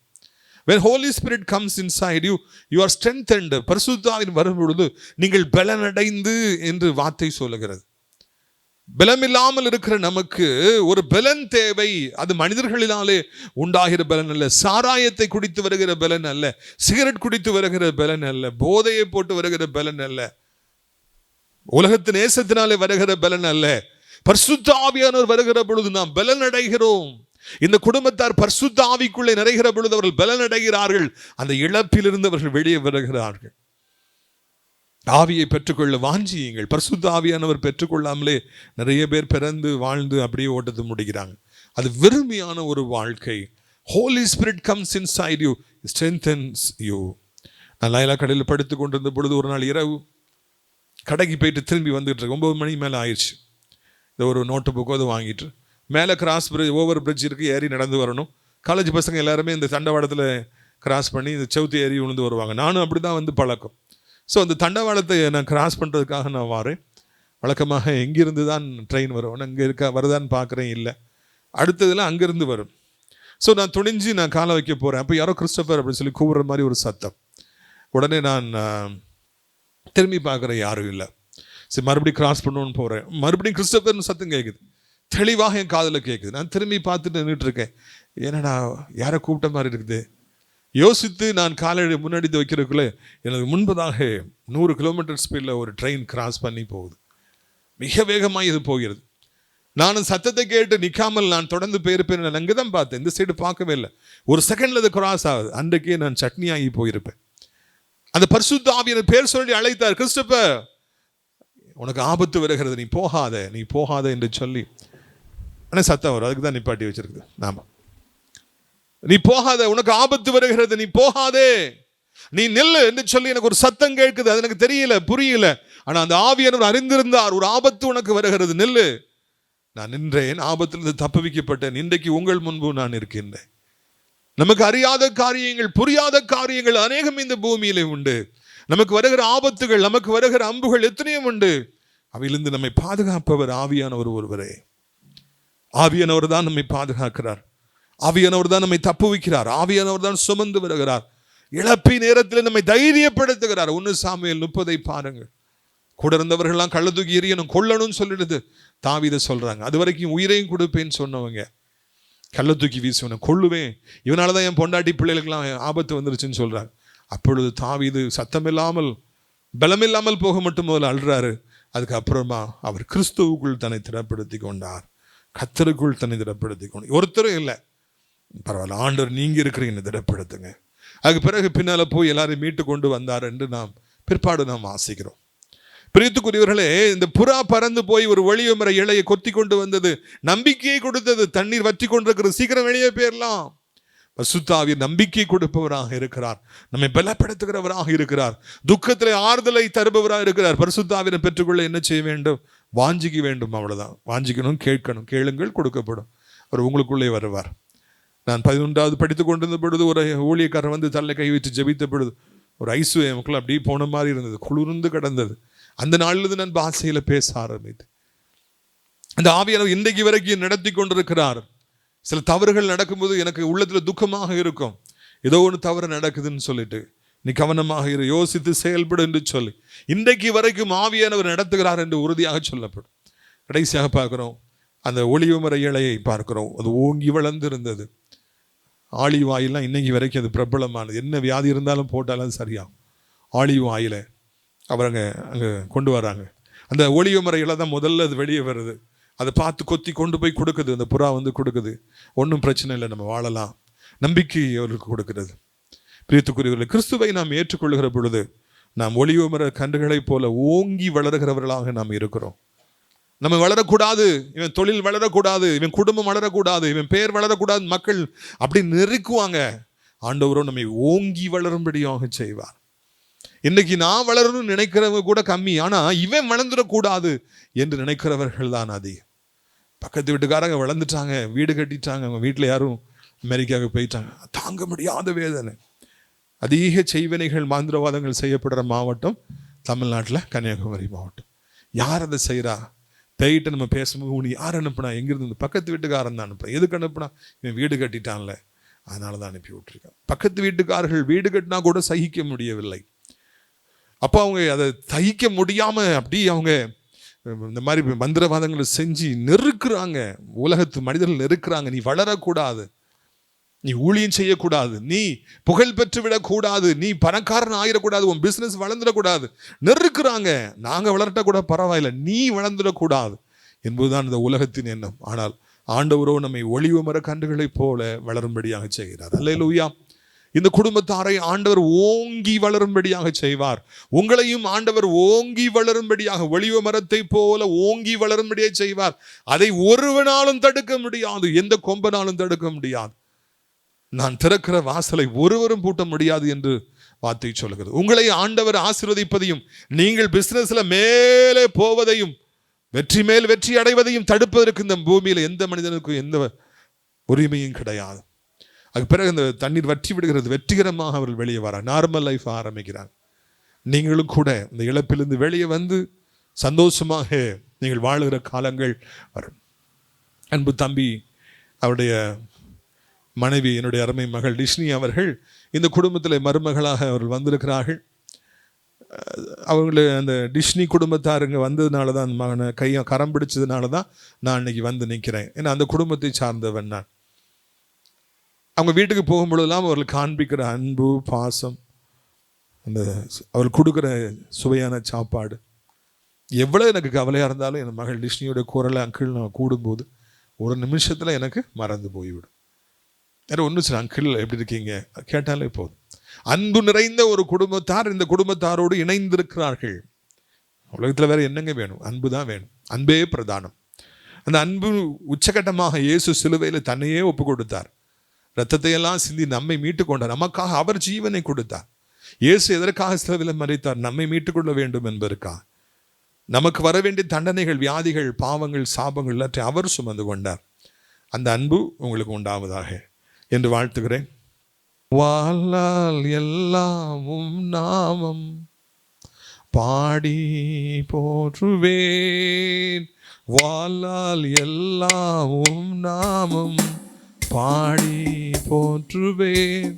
சுவையான உணவை உண்பது போல் திருப்தி அடைகிறேன். சுவையான உணவை உண்பது போல் திருப்தி அடைகிறேன். தேவனே என் தேவா உம்மை நோக்கினே. தண்ணீரில் நான் நீலம் போல் தாகமாய் எங்குகிறேன். கண்களை மூடுங்கள். 2 நிமிடம் மாத்திரம் உங்களுக்காக நான் ஜெபிக்கிறேன். ஆண்டவரே, இந்த நாளிலும் இந்த ஆறுதல் கூட்டத்தின் மூலமாக உங்களுடைய பிள்ளைகளை சந்திக்க ஆண்டவரே, அவர்களுடைய துக்கத்தில் நாங்களும் பங்கெடுக்க உதவி செய்திருக்கிறேன். இந்த உலகத்திலே பெரிய ஆசீர்வாதம் இது போல துக்கத்தின் அழுகிறவர்களோடு சேர்ந்து நீங்களும் அழுங்கள், சிரிக்கிறவர்களோடு சேர்ந்து நீங்கள் சிரியுங்கள். எங்களுக்கு அதான் கற்றுக் கொடுத்திருக்கிறீங்க. வள்ளி அம்மா எனப்பட்ட ஒரு தாயார், இந்த குடும்பத்தை கிறிஸ்துவுக்குள்ள நடத்திய அந்த தாயார் இன்னைக்கு இல்லை, ஆண்டவரை கடந்து போயிருக்கிறாங்க. அது நிமித்தம் அந்த குடும்பத்தார் துக்கத்தின் உச்சத்தில் இருக்கிறாங்க. நீங்க அவர்களை ஆறுதல் படுத்துங்க. எங்களுடைய ஆறுதல் என்னப்பா? ஒண்ணுமே கிடையாது. நீங்க தான் ஆறுதல் படுத்தணும், நீங்க தான் தைரியப்படுத்தணும், நீங்க தான் அவங்களை பலப்படுத்தணும்னு சொல்லி நாங்கள் கெஞ்சுகிறோம். ஆண்டவரை, ஒவ்வொருவருக்கும் ஆண்டவரை ஏதோ ஒரு துக்கம். இந்த குடும்பத்தார் மாத்திரமல்ல, இன்றைக்கு உலகம் முழுக்க எத்தனை பேர் யாரோ ஒருவரை இழந்து, ஏதோ ஒன்றை இழந்து தவிக்கிறாங்க, ஆறுதல் இல்லாமல் இருக்கிறாங்க, துக்கத்தின் மத்தியில் இருக்கிறாங்க, தத்தளிக்கிறாங்க. துக்கம் என்பது மேலே கொண்டு போகும் என்று நாங்கள் தியானித்தோம், கேள்விப்பட்டோம். அப்படி யாராவது இங்கே இருப்பார்கள் என்றால் அவர்களை கீழே கொண்டு வாருங்க. பரிசுத்த ஆவியானவருக்குள்ள பிரவேசித்து அவர்களை தைரியப்படுத்துங்க, வாழ விருப்பத்தை தாருங்க.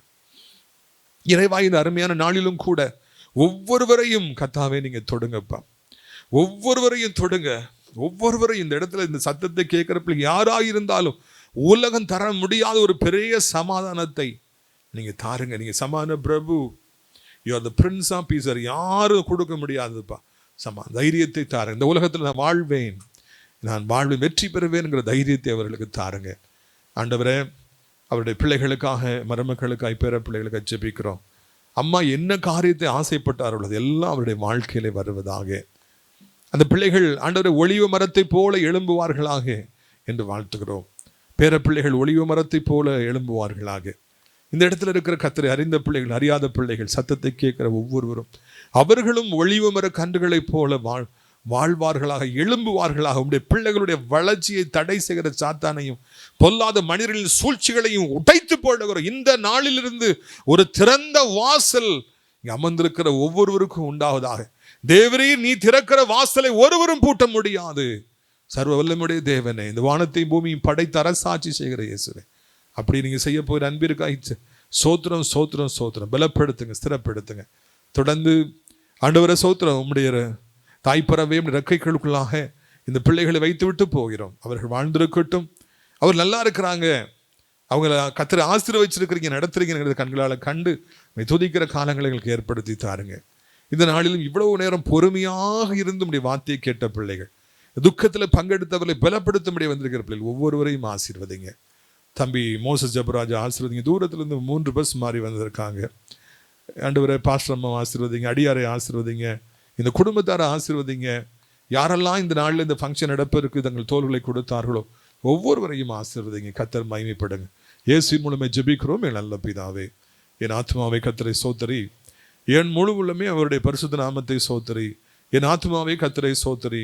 கர்த்தர் செய்த சகல உபகாரங்களையும் ஒருபொழுதும் மறவாதே. ஆமென்.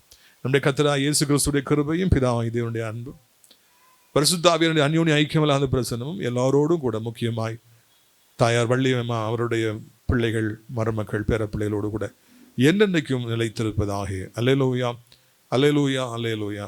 கர்த்தர் உங்களை ஆசீர்வதிப்பாராக. ஒரு நல்ல விருந்து உங்களுக்காக ஆயத்தமாக்கப்பட்டிருக்கிறது. யாரும் இந்த குடும்பத்தின் சார்பாக வந்து பேசணும், இல்லைனா நன்றி சொல்லலாம். இப்பொழுதும் கூட தம்பி அவர்கள் இறுதியாக ஒரு பாடலை பாடுவார்கள். அப்பொழுது பந்தி பரிமாறும் இடத்துக்கு நீங்கள் இருந்து போகலாம். யாரும் எதுவும் சொல்லனா கூட இப்பொழுது வந்து இந்த பாடல் முடிந்த உடனே நீங்கள் பேசணும். கர்த்தர் உங்களை ஆசீர்வதிப்பாராக. நிறைந்தவரே அப்பா, இரக்கம் நிறைந்தவரே, இரக்கம் நிறைந்தவரே, எப்படி நான் பாடுவேன், என்ன சொல்லி நான் துதிப்பேன், உம்மை எப்படி நான் பாடுவேன், என்ன சொல்லி நான் துதிப்பேன். என்னை விட்டு எடுபடாத நல்ல பங்கு நீர்தானையா, என்னை விட்டு எடுபடாத நல்ல பங்கு நீர்தானையா, ஐயா நல்ல பங்கு நீர்தானையா, ஐயா நல்ல பங்கு நீர்தானையா. உம்மை எப்படி நான் பாடுவேன், என்ன சொல்லி நான் துதிப்பேன், உம்மை எப்படி நான் பாடுவேன், என்ன சொல்லி நான் துதிப்பேன். வருகையில் எடுத்து கொள்வி, கூடவே வைத்து கொள்வி, என்னை வருகையில் எடுத்து கொள்வி, கூடவே வைத்து கொள்வி, என்னை கூடவே வைத்து கொள்வி, என்னை கூடவே வைத்து கொள்வி. உம்மை எப்படி நான் பாடுவேன், என்ன சொல்லி நான் துதிப்பேன், உம்மை எப்படி நான் பாடுவேன், என்ன சொல்லி நான் துதிப்பேன். உந்தன் நாமம் உயர்த்திடுவே, விருப்பம் செய்திடுவே, உந்தன் நாமம் உயர்த்திடுவே, விருப்பம் செய்திடுவே, ஐயா விருப்பம் செய்திடுவே, அப்பா விருப்பம் செய்திடுவேன். உம்மை எப்படி நான் பாடுவேன், என்ன சொல்லி நான் துதிப்பேன். அல்லேலூயா. கடந்த ஞாயிற்றுக்கிழமை காலமானார்கள். அதை கேள்விப்பட்ட எல்லாரும் வந்து ஆறுதல் சொன்னார்கள். அதேபோல் இரங்கல் கூட்டத்துக்கும் வந்து கலந்து கொண்ட இளைஞருக்கும் நன்மை தெரிவித்து கொள்கிறேன். எங்கள் அம்மா வந்து பேர்லேயே அம்மான் இருக்கு, வள்ளி அம்மாள்னு. எங்கள் அம்மா வந்து எங்கள் அப்பாவுக்கு 2வது தரம். பொதுவாக வந்து 2வது தரம் வந்து சித்தி வந்து பிள்ளைகளெலாம் கொடுமைப்படுத்துவாங்க, அது வந்து எல்லோரும் தெரியும். ஆனால் எங்கள் அம்மா அப்படி கிடையாது. அந்த வள்ளியம்மாவில் பேர் இருக்கனால அதை எல்லாத்தையும் எங்களை பார்க்கறதோடைய மூத்தோடைய பிள்ளைகள் நல்லா பார்த்தாங்க. நன்றி. கலந்து கொண்டது நன்றி, வணக்கம். 2004 வருஷம் வரைக்கும் ஆண்டவர் எங்களை கண்மணி போல் காத்து இந்த குடும்பத்தில் ஒரு மருமகளாக என்னை நான் வந்த நாள் ஒவ்வொரு நாளும் அத்தை வந்து இதுவரைக்கும் எங்களுக்குள்ளே எந்த ஒரு மனசாபமும் வந்தது கிடையாது. அவங்க கொஞ்சம் முன் கோபம் இருந்தாலும் நல்ல குணம் உள்ளவங்க, அதுவும் இல்லை ஒரு நல்ல அன்பு உள்ளவங்க, யாருக்கும் என்னது கொடுக்கனாலும் கொடுத்துருவாங்க. ஆனால் அவங்க எங்களோட இருந்த நாட்கள் எங்களும் ரொம்ப சந்தோஷமாக தான் இருந்து, சின்ன சின்ன கொஞ்சம் கசப்புகள் இருந்தாலும் ஆனால் பெருசாக நினைக்காம எங்களை நடத்தினது. 2 மருமக்களையும் நடத்தி வந்தாங்க, பேர பிள்ளைகள் நடத்தி வந்தாங்க, பேர பிள்ளைகளை நடத்தி வந்தாங்க. பிள்ளைகளுக்கு என்ன வந்தாலும் கொடுப்பாங்க, மிட்டாயினாலும் சரி எதுனாலும் சரி கொடுப்பாங்க. வார விருந்தாள்களையும் கவனிப்பாங்க, எல்லாம் அதை கொடு இதை கொடுன்னு சொல்லுவாங்க. அது மாத்திரம் இல்லை, அவங்க ரசிக்கப்பட்ட நாளில் இருந்து இந்நாள் வரையும் கொஞ்சம் வெற்றிலை போட்டுட்டு இருந்தாங்க. அந்த வெற்றிலை வந்து யாருமே இந்த உலகத்தில் நான் அவங்கள யாரையுமே பார்த்ததில்ல. திருமணம் ஆகி இவ்வளோ நாளும் அவங்க அந்த வெத்தலை கல்லை மடியில் வச்சு தான் இடிப்பாங்க, இடித்து வெத்தலை போடுவாங்க. ஆனால் வெத்தலை போட்டோமே தெரியாது, கொஞ்சம் கொஞ்சம் போடுவாங்க. ஆனாலும் அவங்க ஞானஸ்தானம் எடுத்த பிறகு நாங்கள் சொல்லுவோம், நீ வெத்தலையெல்லாம் போடக்கூடாது, நீ அது ஏசப்பா என்ன பார்த்துடுவாருன்னு சொல்லுவாங்க. அப்படி இருந்தும் ஒரு நாள் நானும் சொல்லுவேன், நீங்கள் வெத்தலை போடாங்க, நம்ம ஆண்டவர் ராஜ்யத்துக்கு போகணும். ஏன்னா அங்கே தீட்டு போட்டாங்க அருவருப்பு, யாருமே பரலூர் ராஜ்யம் செல்ல முடியாது. பரிசுத்தவான்களை இயேசு கிறிஸ்து பரிசுத்தராக இருக்க போல் நம்மளையும் அவர் பரிசுத்தமாக்கி கொள்வார். அதனால் நம்ம ஒரு நாள் அப்படி செய்யக்கூடாதுன்னு சொன்னேன். ஆனாலும் ஆண்டவர் என்ன பார்த்து என்னால் மறக்க முடியலைன்னு சொல்லுவாங்க. ஆனால் தீட்டுப்பட்ட அருவருப்பாங்க தேவனுடைய ராஜ்யத்தில் பிரவேசிப்பது இல்லைன்னு சொன்ன போல் அவங்க சரீரத்தில் கொஞ்சம் பலவீனம் காணப்பட்டது. ஏன்னா செவ்வாய்க்கிழமை வரைக்கும் மீன் கடைக்கெல்லாம் போயிட்டு வந்தாங்க, நெல்லிக்காய் பறக்குவாங்க, நெல்லிக்காய் பறவை பிள்ளைகளுக்கெல்லாம் கொண்டு கொடுப்பாங்க. அப்படி எங்களோட இருந்தாங்க. ஆனாலும் செவ்வாய்க்கிழமை நைட்டில் திடீர்னு அவங்களுக்கு மூச்சு முட்டு போல் வந்துச்சு. அந்த பலவீனம் ஏன் வந்துன்னு எனக்கு தெரியும். ஏன் அவங்க அன்னைக்கு சாப்பிட்டு புசித்து குடித்து வெத்திலையெல்லாம் போட்டு படுத்திருந்தாங்க. அதோடு இவங்க படுத்திருந்தா தேவனுடைய ராஜ்யத்துக்கு போக முடியாது, பரிசுத்தமாக முடியாது. அதனால ஆண்டவர் அவங்களுக்கு அந்த சின்ன சிச்சையை கொடுத்து ஆஸ்பத்திரியில் ஆகி 4 நாள் அவங்க ஆஸ்பத்திரியில் இருந்தாங்க. அவங்களுக்கு வாயில் எந்த இதுவும் போனதில்லை. ஒரு காப்பி மட்டும்தான் குடித்தாங்க, கொஞ்சம் கஞ்சியும் குடித்தாங்க. குடித்து மறுநாள் அவங்க 5ஆவது நாள் வெளியே வரும்போது பரிசுத்தோடு தான் காணப்பட்டாங்க. அவங்க முகம் பிரகாசமாக இருந்து கர்த்தர்கள் மறித்து இது முதல் பாக்கியவான்கள் சொன்ன போல் அவங்களுடைய பாக்கியம் பரவராஜ்யத்தில் அவங்க தேவதூதர் போல் அவங்க இருப்பாங்கன்னு நாங்கள் விசுவாசிக்கிறோம். நாங்களும் குடும்பமாக போகும்போது நாங்கள் அந்த பாக்கியத்தை பார்ப்போம் என்று சொல்லி அடையாள சாட்சியம். சாட்சி கொடுத்த மருமகளை ஆசிர்வதிப்பாரா? கவனிச்சிங்களா? பேரை நன்றி செலுத்த வராரு, சில வார்த்தைகளை பேசுவார். பிரைஸ்வால், எல்லாருக்கும் வணக்கம். இன்றைக்கி இந்த இரங்கல் கூட்டத்துக்கு வருகை தந்திருக்கும் உங்கள் உச்சார உணவர்கள், நண்பர்கள், அப்புறம் எங்களோட தலைமுறை சொந்தங்கள் எல்லாருக்கும் நன்றி தெரிவிச்சிருக்கேன். எங்கள் பாட்டியை பற்றி சொல்லணும்னா கிட்டத்தட்ட ரொம்ப அன்பான பாட்டி. ஒரு லேடி, அயன் லேடி மாதிரி தான், ஒரு கெத்தான ஒரு லேடி மாதிரி தான். இந்த ஏரியாவில் அந்த கடையில் அவங்க இருக்காங்கன்னா யாரும் நிசாரமாக வர முடியாது, எங்கள் வீட்டுக்கிட்டலாம் வர முடியாது, இங்கேயும் வர முடியாது. யாருன்னா எல்லோரும் இல்லை யார் என்னன்னு கேட்பாங்க. அப்படிப்பட்ட ஒரு லேடி ஆகும். கடைசி நேரத்தில் என்னென்னா என்கிட்ட எதாவது வாங்கி கேட்பாங்க. அவங்க ஓமப்படினா நல்லா பிடிக்கும், ஓமப்படி வாங்கி கேட்பாங்க. அப்போ ஓமப்படி வாங்கி கொடுத்துருக்கேன். 2 நாளைக்கு முன்னால் கேட்கும்போது எனக்கு ஒர்க்குனால கொஞ்சம் வாங்கி கொடுக்க முடியலை. அப்போ அவங்க கேட்டுட்டு இருந்தாங்க, வாங்கி கொடுக்க முடியாமல் போயிட்டு. ஒய்ஃபு கன்சீவாக இருக்க டைமில் அவளுக்கு முந்தின நாள், இறக்கிறதுக்கு முந்தின நாள் ஒட்டு மாங்காய் வாங்கி அதை வெட்டி வடுமாங்கான்னு சொல்லுவாங்கள்ல, அப்படி ஊற போட்டு அப்படியே கொண்டு ஒய்ஃப்ட்ட கொடுத்தாங்க, நீ சாப்பிடு அப்படின்னு சொல்லி கொடுத்தாங்க. நெல்லிக்காய் பறவை கொடுப்பாங்க பக்கத்தில் இருக்க அந்த இதில். அப்படி எல்லாம் செய்யக்கூடிய பாட்டியாக எங்கள் பாட்டி. ஒய்ஃபு கல்யாணம் பண்ண டைமில் நேராக மேலே கூட்டுட்டு போய் மாடியில் போய் தான் குளிப்பாங்க. 3 மாடி உண்டு வாடி மேலே, படி நிறைய படி ஏறணும். அது 3 மாடி ஏறி என் ஒய்ஃபை கூட்டு வீட்டுக்கு வந்த மருமகள்லாம் வா எங்கே பிள்ளையாக்கணின்னு சொல்லி கூட்டுரு போய் மாடி வரையும் கூட்டு போய் காமிச்சிட்டு கீழே கூட்டு வருவாங்க. என்ன வேணாலும் எல்லாமே அவளுக்கு கொடுப்பாங்க. அப்படி நல்லா அன்பாக பார்க்கக்கூடிய பாட்டி. கடைக்கு போனாலும், கடையில் முட்டை வாங்க போனாலும் ஒரு எக்ஸ்ட்ரா 2-4-5 முட்டை தந்துடுவாங்க, தெரியாமல் அப்படி தந்து விட்ருவாங்க பாட்டி. முட்டாய்க்கும் பைசா வாங்க மாட்டேன். நான் அப்படி இல்லை, பொதுவாகவே பாட்டி கடையாக இருந்தாலும் பைசா கொடுத்தா முட்டாய் வாங்கி சாப்பிடுவேன். ஆனால் எனக்கு சில நேரம் பைசா வாங்க மாட்டேன், வேண்டாம்னு சொல்லுவாங்க. நான் அப்படி சொல்ல மாட்டேன், வச்சுடுங்க பாட்டின்னு சொல்லி கொடுத்துருவேன். ஏன்னா தொழில்னால அப்படி கொடுத்துருவேன்.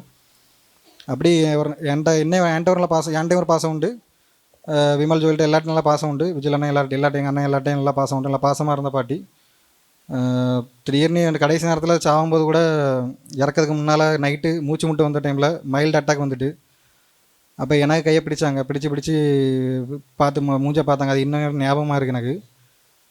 மூச்சு விட முடியலன்னு சொல்லி பிடிச்சாங்க. அப்போ எங்கள் அப்பா கையும் பிடிச்சாங்க. பிடிச்சி அவங்களுக்கு நிமிர்ந்து இருக்க முடியாமல் ஆகிப்போச்சு. பிடிச்சி கையை பிடிச்சி மூச்சு விட முடியலன்னு சொன்னாங்க. நான் மூஞ்செல்லாம் விசர்த்துட்டு உடனே விசர்த்து ஃபேஸெல்லாம் துணி வச்சு தொடச்சி விட்டு அப்புறம் ஒரு செய்ய முடியாமல் தான் ஒரு இதில் ஹாஸ்பிட்டலுக்கு கூப்பிட்டு போய் அங்கே ஒரு 2 3 நாள் ஹாஸ்பிட்டலில் இருந்துட்டு நல்லா தான் வந்தாங்க. அப்புறம் என்னன்னு தெரியல, விடியா டைமில் ஒரு 5 மணி டைமில் ஆண்டவர்கிட்ட போய் சேர்ந்துட்டாங்க. உண்மையில் நல்ல மரணமாக முடிஞ்சிட்டு நிறைய பேர் எத்தனையோ பேர் கஷ்டப்பட்டு படுக்கையில் எத்தனையோ வருஷமாக கஷ்டப்பட்டு கிடப்பாங்க.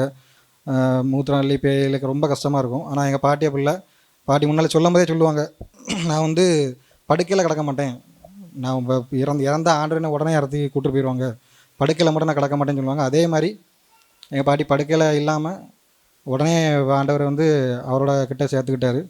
அதனால் ஆண்டவருக்கும் ரொம்ப நன்றி செலுத்துக்கிறேன். வேறு என்ன வந்திருக்க அனைவருக்கும் நன்றி. நீங்கள் வந்திருக்கவங்க அங்கிளும் உண்மையில் எனக்கு ஒய்ஃபு மூலமாக தான் அவங்களுக்கு பழக்கம். இவங்க ஒரு ஆசிரியர் சபை வச்சு நடத்திட்டு இருக்காங்க. நல்லா கூட்டம் நல்லா பயங்கரமாக நடத்தக்கூடிய கூட்டம் நடத்துவாங்க. நான் டிவியில் தான் பார்த்துருக்கேன் முன்னால். அப்போ இவங்கள்ட்ட கேட்டேன், இந்த மாதிரி மீட்டிங் வருவீங்களா நடத்துவீங்களான்னு முந்தின நாள் தான் கேட்டேன். அப்போ அந்த அவங்க சொன்னாங்க ப்ரேயர் பண்ணிட்டு சொல்கிறேன்னு சொல்லிட்டு உடனே அடுத்த நாள் ஓகேன்னு சொல்லி வந்துட்டாங்க. ஹவுஸ் விசிட்டிங் வந்த டைமில் தான் கேட்டேன். உடனே ஓகேன்னு சொல்லி வந்து அவங்க அழகாக டீமாக வந்து பாட்டு பாடி ப்ரேயர் பண்ணி இந்த கூட்டத்தை அழகாக நல்லபடியாக நடத்தி தந்தாங்க. அதுக்கு அங்களுக்கு பெரிய நன்றி சொல்லிட்டுக்கிறேன். பாட்டு பாடின அங்களுக்கும் நன்றி சொல்லுவேன். அந்த அவங்களோட ஒய்ஃபுக்கும் ரொம்ப அவங்களும் அப்படி தான் நல்லா போல்டாக நிற்கக்கூடிய லேடி மாதிரி தான். நான் இப்போ உண்மையை சொல்லணும்னா பார்த்துருக்கேன், மற்ற லேடிஸ் கூட நான் முன்னால் தண்ணி எடுத்து பார்த்துருக்கேன். ஆனால் அவங்க அப்படி இல்லை, ஒரு இந்த தண்ணி கேன் இருக்குல்ல, தண்ணி கேனை தூக்கிட்டு போகிறாங்க ஒத்தைக்கு. அப்போ நான் அப்போவுமே பார்த்தேன் அவங்களோட பலத்தை பார்த்தேன். ஏன்னா இப்போ உள்ள பொம்பளைங்க யாருமே அப்படி தூக்கணும்னு நான் பார்த்ததில்லை. அவங்க அப்படி தூக்கிட்டு இந்த கூட்டம் அங்கே கூட்டம் நடந்தாமல் அப்படி குறுக்க நடக்க போவாங்க, அப்படி ஜம்முன்னு. அப்படி ஒரு லேடியாங்க அவங்களும் வந்து இந்த கூட்டத்தோடு வந்து நடத்துனது ரொம்ப சந்தோஷம். அதில் இங்கே வந்திருக்க நிறைய பேருக்கும் வந்திருக்க உச்சாரணவர்கள் சந்தோஷம் எல்லாருக்குமே நன்றியை தெரிவிச்சுக்கிறேன். பாட்டியை உண்மையை மனசில் வச்சுக்கோங்க. பக்கத்தில் உள்ளவங்க எல்லாருக்கும் தெரியும், வெளியே வந்து இருப்பாங்க எல்லோரும் பாட்டினா பழக்கம் விட்டுட்டே இருப்பாங்க. அவங்களெல்லாம் ரொம்ப ரொம்ப மிஸ் பண்ணுவாங்கன்னு நினைக்கிறேன் பாட்டியை. சரி, என்ன இருந்தாலும் பாட்டி பரலோகத்துக்கு போயிட்டாங்க. அப்படி நினச்சிட்டு நீ எல்லோரும் சந்தோஷமாக இருங்க. படைக்கல இல்லாமல் போயிட்டாங்க, அது ரொம்ப பெரிய சந்தோஷம். ஆனால் விருந்து பாட்டி சைவ சாப்பாடு சாப்பிடுவாங்க, அதனால் விருந்து சாப்பாடு வச்சுருக்கு. எல்லோரும் கண்டிப்பாக சாப்பிட்டுட்டு தான் போகணும். சாப்பாடெலாம் ரெடியாக இருக்குது. நன்றி, வணக்கம். இவனுக்கு ஸ்தோத்திரம். இந்த வள்ளியம்மா சித்தி வந்து எனக்கு சித்தி, அதாவது என் தாயின் இளைய சகோதரி. என் தாய்க்கு 2 சகோதரிகள் உண்டு. 2 சகோதரிகளும் மொத்தம் 3 சகோதரிகள். அதில் எங்கள் சித்தி வந்து நான் இறந்தபோது என்னுடைய வயது 1 வயதுலேயே எங்கள் அம்மா இறந்துட்டாங்க சொன்னாங்க எல்லோரும். அப்புறம் என்னை வளர்த்தது 2 சித்திகளும் தான், இந்த வள்ளியம்மா சித்தியும் சரஸ்வதி சித்தியும். அவங்கள பற்றி இங்கே சொல்லலைன்னா நமக்கு இது ஒரு மாதிரி இருக்குது, அது சொல்லியே ஆகணும். அதன் பிறகு நிறைய சம்பவங்கள். ஏன்னா எனக்கு வீடு அங்கே அருகுலை, இங்கே பாட்டி வந்து வாத்தியாரோலை.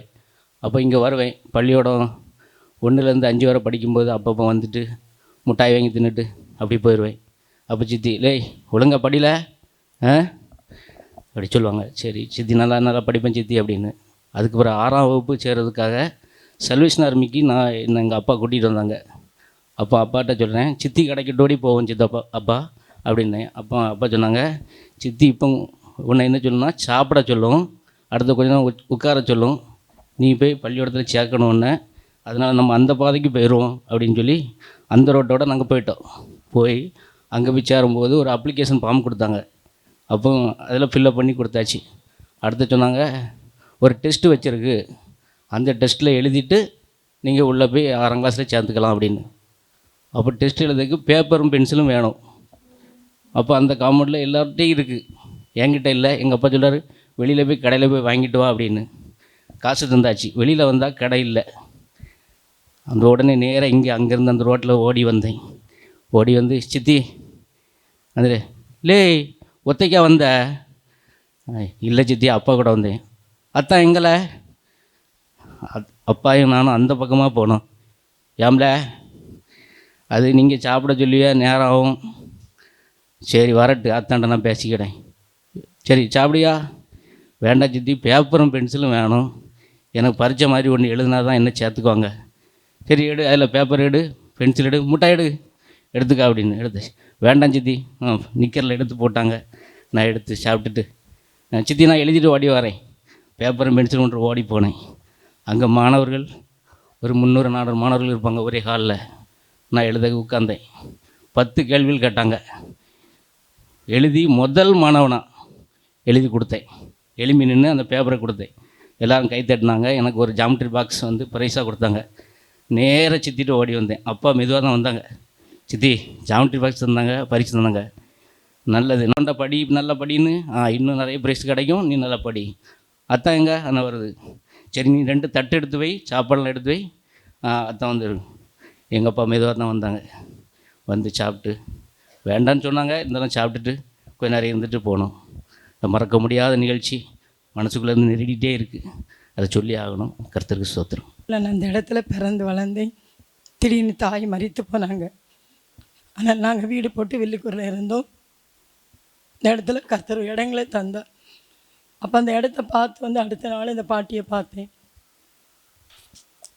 அந்த பாட்டி என்னை பார்த்த உன்னை எனக்கு தெரியும், ஆனால் இந்த வீடை வாங்கி நீங்கள் வந்துடுன்னு சொன்னாங்க. அதுக்கு முன்னாடி எனக்கு மனதில் ஒரு அதிகமான ஒரு பாரம், என் தாயை பார்க்கணும்னு சொல்லி அதிகமான ஒரு கவலை. ஆனால் அந்த பாட்டியை பார்த்தோன்னே என் மனதில் ஒரு ஆறுதல். என்னை ஆட்சி, என்னை தேற்றி, என்னை தேற்றினாங்க. மறுபடியும் இந்த இடத்துல வரஞ்சொல்லி ஆசையோடு இந்த இடத்துல பிரம்மாண்டம் படித்து வரச்சுன்னு சொன்னாங்க. என்னை கூட்டது எங்கள் பாட்டி பேர் வள்ளியம்மா. அவங்க சொன்ன போலையாட்டி நீ எப்போ வருவா வீட்டுக்கு சொல்லி டெய்லி வந்து கேட்பாங்க. நான் சொன்னேன் சீக்கிரமாக வருவேன் பாட்டின்னு சொல்லி. ஆனால் மறுபடி வரக்கு பிந்திச்சு. ஆனாலும் 2வது மாதம் இந்த இடத்துல வந்தோம். வந்து ஒரு நாள் என்னை தேற்றுவாங்க, என்னை ஆறுதல் படுத்துவாங்க. எங்கேயாவது நான் ஒரு வாரத்தில் 1 நாள் ஜோமோடு ஒரு பொறுத்தனை அங்கே போசமெல்லாம் அந்த பாட்டி எப்போ வீட்டுக்கு ஓடி வந்து பார்க்கணும் ஆசையோடி வருவேன். வரிசை வெளியில் வாசலில் நிற்பாங்க. நான் உன்னை எத்தனை நேரம் தேடி வீட்டில் போய் கதவை தட்டுறேன், நீ எங்கே போனான்னு கேட்பாங்க. எனக்கு இது என் தாய் என்னை தேற்றினை போல் ஒரு ஆறுதலாக இருக்கும். மறுபடியும் சோத்திரம். அவங்க இறந்து போடி அன்னைக்கும் நெல்லிக்காய் பறை கொண்டு வச்சுட்டு எனக்கு தான் கடைசி. எப்பவும் ஒரு கவரில் நெல்லிக்காய் பறையிட்டு வருவாங்க.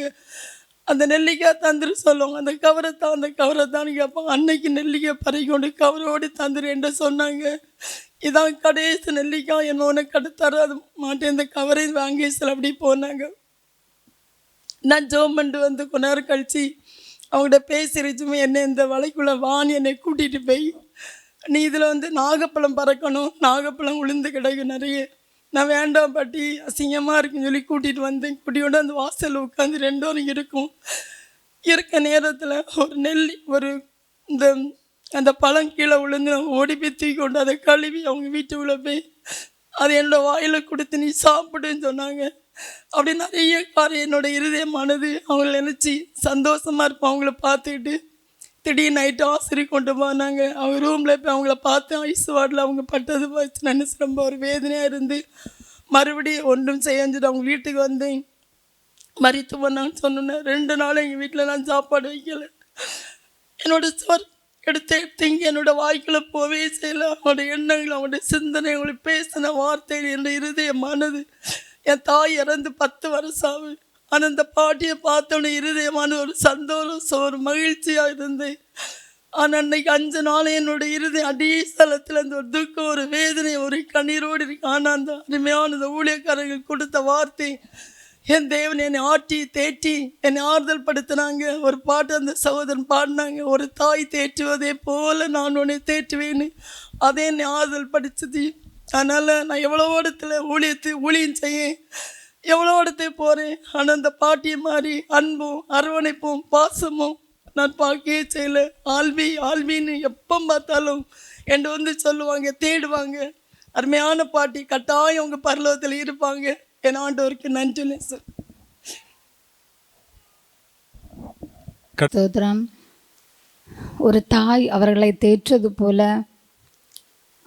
எங்கள் அத்தை இல்லை, அம்மா அவர்கள் ஒரு தாய் தேற்றது போல் என்னை ஆற்றி என்னை தேற்றி நான் மருமகள், ஆனால் அது மருமகள் இல்லை, மகளாக அவங்க என்னை ஆற்றி தேற்றி அரவணைத்து என்னை அன்போடு மார்பனோடு அணைத்து என்னை கொள்வார்கள். நானும் அவர்கள் என்னை மாமின்ல என்னை அம்மான் போல நினைத்து அவர்களை ஒரு தாயை போல ஒரு தோளில் சுமந்து கட்டி தழுவது போல அவர்களை சுமந்து கொண்டேன். ஆனாலும் அவர்கள் கடைசி நாட்களிலும் கூட என்னோடு கூட இருந்து என்னோடு ஒரு ஆறுதலாக காத்து என்னோடு வழிநடத்தி வந்தாங்க. ஆனால் அந்த எனக்கு ரொம்ப சோர்வாக இருந்தாலும் அவர்கள் கேட்பாங்க, நீ ஏன் சோர்வாக இருக்கிற அப்படின்னு. நீ சோர்வாக இருந்தால் நீ தூங்குறியா அப்படின்னு. இல்லை, நான் தூங்கலை அப்படின்னு. சின்ன கடை உண்டு. அந்த கடையை ஒரு சில நாட்கள் முன் தான் நான் பூட்டினேன். ஏன்னா என்னுடைய சோர்வினாலும் என்னோட பலவீன குறைவினாலும், ஏன்னா என்னுடைய நிலைமை சரி அதை கற்றுக்கொள்ள தெரியாமலும் நான் அவர்களை புரிந்து கொள்ள முடியாமல் நான் கடையை பூட்டி விட்டேன். அந்த கடையை பூட்டின உடனே அவங்களுக்கு ஒரு சோர்வு, ஒரு மன கஷ்டம், அவங்களுக்கு ஒரு கவலை. ஆனால் எப்போதும் என்னை சொல்லுவாங்க, நீ ஏன் இந்த கடையை பூட்டி கொண்டு இப்படி இருக்கிறா? நீ சாப்பிடுவா, நீ தூங்குற, இப்படி என்னத்துக்கு இருக்கிற? இந்த கடையை நீ திறந்து வைத்தால் உனக்கு ஒரு கையில் ஒரு பிரகாசம் இருக்கும்ல, நீ எதுக்கு இந்த கடையை பூட்டிக்கிறேன்? இதை வைத்து உனக்கு வீட்டு செலவு நடக்கும்னு சொல்லுவாங்க. நான் இன்னும் எல்லாம் தேவன் நடத்துவான், நீங்கள் எதுக்கு பயப்படுறீங்க, ஏன் கவலைப்படுன்னு சொல்லுவேன். ஆனாலும் இது உனக்கு வேண்டாம், நீ கடையை தர, அப்போ தான் எனக்கு ஒரு நிம்மதியாக இருக்கும். ஆனாலும் அவங்க ஒரு வாரத்துக்கு முந்தி எனக்கு அது தோணித்து விட, அவங்க இப்படி சொல்லுறார்களே, அது கடையை திறந்தால் அவங்களுக்கு ஒரு சமாதானமே இருக்குமேன்னு சொல்லி அவங்கள் ஒரு உடம்புக்கு சரியில்லாமல் ஒரு வாரத்துக்கு நான் கடையை திறந்தேன். அவங்களுக்கு ஒரு பெரிய சந்தோஷம், ஒரு மகிழ்ச்சி, ஒரு நல்ல ஒரு ஆனந்தம். ஆனாலும் அவர்கள் என்னோடு கூட இருந்து எல்லாம் வாழ்ந்து எனக்கு கற்றுத்தொள்ளி தந்து எல்லாம் சொல்லி தந்து முடித்து விட்டாங்க. ஆனாலும் எனக்கு அவர்கள் இல்லாதது போது எனக்கு ஒரு மிக கஷ்டம்தான். என்னுடைய ஒரு கை உடைந்து விட்டது போல தான் இருக்கிறது. காலையில் வரும்போது அவர்களை பார்ப்பேன். அவர்கள் என்னை ஒரு நிமிஷம் கூட காணாமல் இருக்க மாட்டாங்க. நான் வெளியில் போனால் என்னை ஆல்வின்னு தேடுவாங்க. ரேஷன் கடைக்கு போனால் அங்கே தேடி வந்துடுவாங்க. அப்போ கல்யாண வீட்டுக்கு போனாலும் அந்த வாசல்லே நிற்பாங்க சாப்பிடாம. வந்து சொல்லுவாங்க, நான் சாப்பிடவே இல்லைன்னு. நீ ஏன் சாப்பிடாமல் இருக்கிறீங்க அப்படி கேட்பேன். நீ வரட்டுன்னு நான் சாப்பிடவே இருப்ப சொல்லுவாங்க. அப்படிலாம் இருக்கக்கூடாது, நீங்கள் சாப்பிடணும்னு சொல்லுவேன். அப்படியோடு என்னோடு இருந்து இவ்வளோ நாட்கள் கூட இருந்து எங்களை கடந்து சென்று விட்டார்கள். ஆனாலும் ஒரு பெரிய துக்கம்தான். பிள்ளைகள் அவங்க சிறு கோபங்கள் பட்டாலும் நான் அதை பெரிதுபடுத்த மாட்டேன். நான் ஒன்று சொன்னாலும் அவங்க பெரியப்படுத்த மாட்டாங்க. ஆனாலும் ஒரு தாயை போல் ஒரு மகளாக நாங்கள் இவ்வளோ நாளும் ஒரு சேர்ந்து நல்ல மரமகிழ்ச்சியோடு நாங்கள் இருந்தோம். ஆனாலும் என்னை அவர்கள் நல்ல பரலோகத்திலே சேர்ந்து விட்டார்கள். நல்ல ஒரு சந்தோஷமாக காணப்பட்டார்கள். ஆனால் இன்னும் எனக்கு என்னோட ஒரு ஆறுதல், என்னோட முன்னகும் கொஞ்சம் கவலையாக தான் இருக்கிறது. அந்த கவலைகளை மாற்றணும், அந்த சோர்களை மாற்றணும். இன்னும் அவர்களோடு கூட நாளும் அவரோடு காணப்பட தேவன் எங்களை ஆசீர்வதிக்கணும், பலப்படுத்தினீர். நன்றி. சபை கலைகிறது. அனைவரும் சாப்பிட சொல்லலாம்.